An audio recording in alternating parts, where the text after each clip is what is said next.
Savage Dragon 110 from August of 2003. No ads. The biggest bargain in comics. Danger in Dimension X is the title of this one. Interesting color choice on the cover with the minimalist yellow and red. I think it works pretty well. Angel doesn't seem to mind the turn of events here. At least she won't have to go to school. On to the credits. Erik Larsen wrote and drew this yarn. John Workman lettered the darn thing. Bill Crabtree worked his coloring magic. And Josh Eckhorn is still rattled by his encounter with John Byrne in the men's room. Old Johnny Redbeard himself. I have no clue what this reference is. I don't believe there's any malice or bad blood. Last we heard, Larsen and Byrne had buried the hatchet, even working together on Spider-Woman number 10. And you can see how happy they are in this little cartoon at the bottom of the credits there, but on this one I'm stumped. So, Danger in Dimension X. Last we left off, the entire Dragon family got tossed into Dimension X, the portal, by Ben Blank, the Lummox, this purple brute there. So, anyway, one more thing before I move on. Last time I mentioned that this cover was reminiscent of the Bronze Age comics of Larsen's youth. I didn't realize it was a direct homage to Fantastic Four 182. I discovered that after posting last week's video, so that was a little oversight, but I thought I'd mention that now. So the Dragon family and Mr. Glum are floating around aimlessly in Dimension X. After Dragon wakes up, he's appropriately freaked out by the situation, and his wife kind of settles him down. They start to get their heads around the situation, including the identity of their attacker, Ben Blank, who can turn into the indefatigable Lummox. Any similarities to persons living or dead, or Bruce Banner or Incredible Hulk is purely coincidental. And this guy's an absolute dickhead. He's just sitting here in his Daisy Dukes, monologuing to himself about how goddamn smart he is, and how the invasion can commence, and nobody can stop it. So that's called foreshadowing, because the next page over, we see Alex waking up from her nap in her new battle tank armor, the very armor that Ben Blank wanted for himself.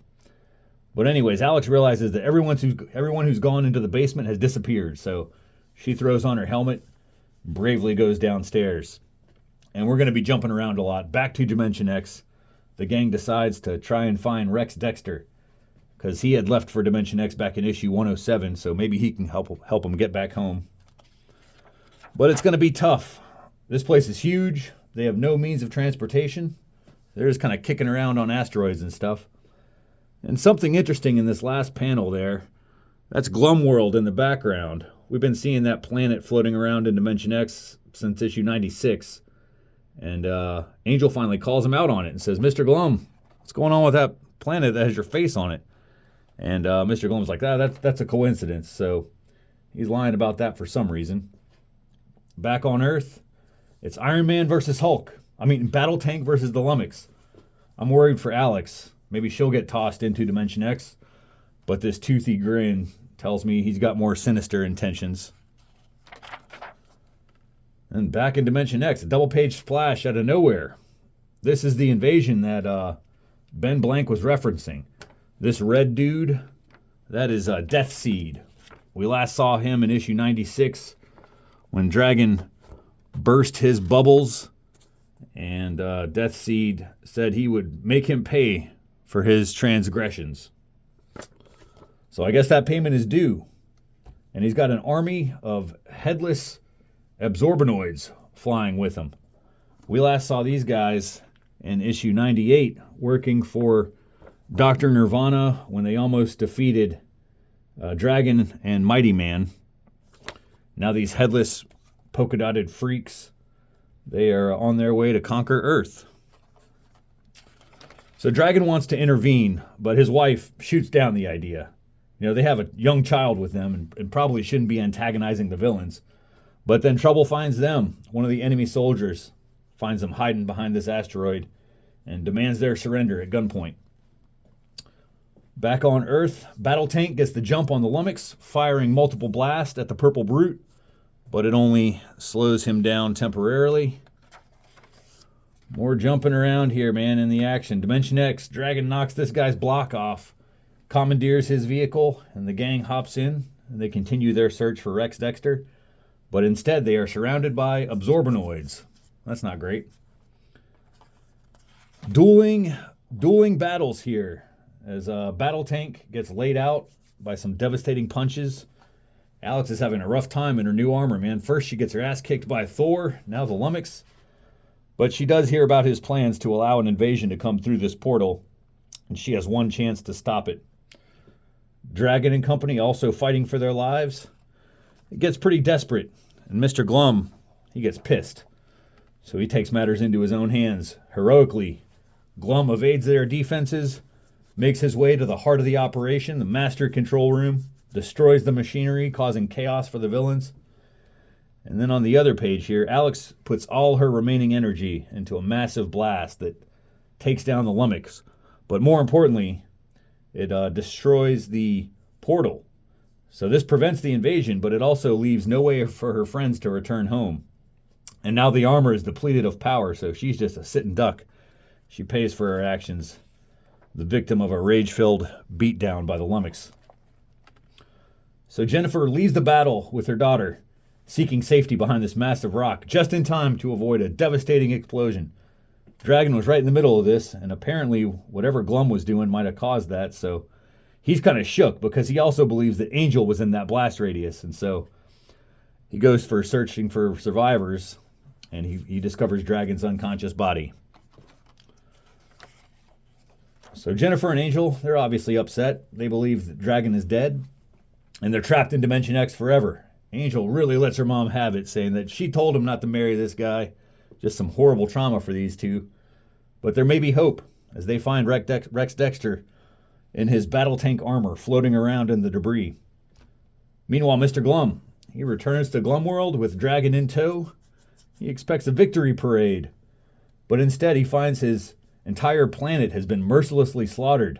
A planetary genocide with no survivors, except for the one responsible. The Dark Dragon. What a reveal. Just crazy. So, the Dark World doppelganger that Dragon fought in issue 99, he was tossed into Dimension X at the end of that fight.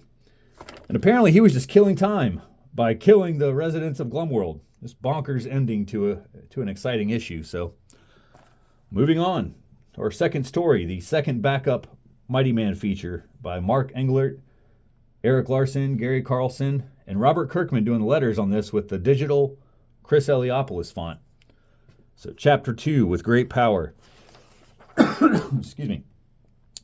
Mighty Man versus the Slammer in this battle. And he's dealt a classic superhero dilemma. He has to save the hostages by holding up the support columns, or else the building's going to collapse. So he has to let this villain escape. But the Slammer is not satisfied with a clean getaway, so he fires a shot at Mighty Man, resulting in the destruction of the building and the death of some of the hostages. So Mighty Man does not take this well. Neither does his alter ego, Nurse Ann Stevens. She's feeling pretty conflicted about this whole superhero thing. How can she live up to the standards set by the previous Mighty Man? And to drive this point home, we got some old newsreel footage of Bobby Berman, the original Mighty Man, fighting Nazis in World War II, as well as their Nazi robot, Splitzborg. That's about it for this one. Moving on to Comic Bits by Chris Giarrusso. Even in a comic loaded with callbacks to previous issues, I never would have thought G-Man would also have me pulling out back issues. But yes, this is a follow-up to Comic Bits from issue 106, where the Christmas tree came to life, and he took the car, he stole away with the car, flying off into the sky. So now Mr. G is trying to get insurance to cover the theft, but nobody believes him. And apparently the sentient Christmas tree has taken their car all the way to outer space there. Crazy. On to another truncated Fanatics. Makes my life easier now. These are only 2 pages. We got Larson with a short intro talking about some comic conventions he's been to, meeting with fans and fellow image creators, as well as his favorite band, Einstein's Sister. He keeps hyping these guys. I do not get it. I definitely have different taste in music than Mr. Larson. Not much else to report here, just reaction to issue 108 from the usual suspects. That just leaves this ad for more posters. They've added a Rapture poster to this Mighty Man one. I said it last time, I'm not a fan of this art style. I'm sure the fans would probably prefer one illustrated by Larson himself, so these are a little perplexing, but that's it for this one, man. Next is issue 111. Adios.